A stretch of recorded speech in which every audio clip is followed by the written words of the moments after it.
और यूक्रेन पर रूस का शिकंजा कसता जा रहा है। ऐसे में सवाल ये उठ रहा है कि अमेरिका और नेटो देश क्या कर रहे हैं। फिलहाल अमेरिका रूस पर और कड़े प्रतिबंध लगाने जा रहा है, लेकिन सच्चाई ये है कि ऐसे प्रतिबंधों से निपटने की तैयारी पुतिन पहले ही कर चुके हैं।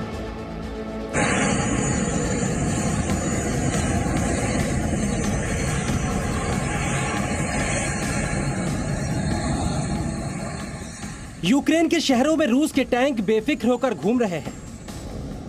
यूक्रेन के हेलीकॉप्टर्स को रूस के हेलीकॉप्टर्स डॉग फाइट में निशाना बना रहे हैं। रूस के सैनिक यूक्रेन के प्रतिष्ठानों पर रूस का झंडा फहरा रहे हैं। रूस के विमान यूक्रेन के विमानों को निशाना बना रहे हैं, जिनका मलबा जमीन पर सुलगता दिखाई दे रहा है।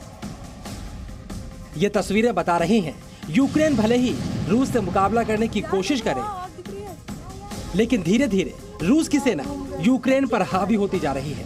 लेकिन सवाल है, इस वक्त नाटो और अमेरिका क्या कर रहे हैं? रूस के बढ़ते कदमों को रोकने की क्या कोशिश हो रही है? नाटो और अमेरिका के पास अभी भी रूस को रोकने के लिए सिर्फ एक ही हथियार है, वो है आर्थिक प्रतिबंधों का हथियार, जिसका इस्तेमाल भी अमेरिका और सहयोगी देशों ने शुरू कर दिया है। Dieser 24. Februar ist ein furchtbarer Tag für die Ukraine und ein düsterer Tag für Europa. Mit seinem Angriff auf die Ukraine bricht der russische Präsident Putin abermals eklatant das Völkerrecht. Germany के chancellor Olaf Scholz जैसी धमकी British प्रधानमंत्री Boris Johnson, America के राष्ट्रपति Joe Biden और दूसरे NATO देशों के नेता दे चुके हैं। लेकिन पुतिन की सेना के इस घमासान को देखकर क्या आपको लग रहा है वो रुकने वाली है? इसका जवाब है नहीं, क्योंकि इससे पहले भी रूस के ऊपर अमेरिका और नाटो देशों ने प्रतिबंध बम फोड़ा था। 2014 में उस वक्त रूस ने यूक्रेन का हिस्सा रहे क्रीमिया पर कब्जा किया था, और तब भी बेचैन हुए नाटो और अमेरिका ने रूस पर प्रतिबंध लगाए थे।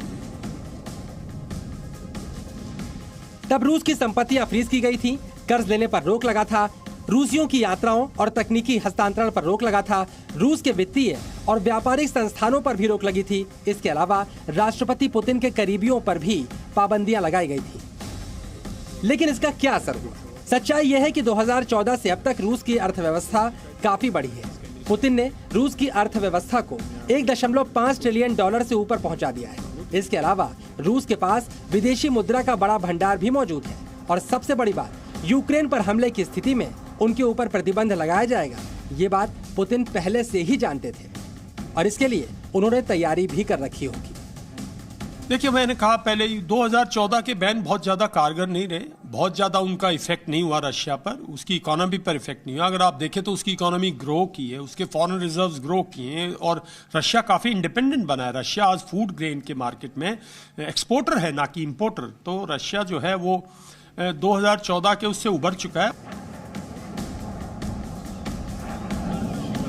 जाहिर सी बात है, अगर रूस प्रतिबंधों की जानकारी के बावजूद यूक्रेन पर इतना भीषण हमला कर रहा है, नाटो और अमेरिका को खुली धमकी दे रहा है, तो इसका मतलब यही है कि पुतिन नाटो और अमेरिका की प्रतिबंधों की धमकियों के बावजूद अपनी अर्थव्यवस्था को लेकर आश्वस्त है।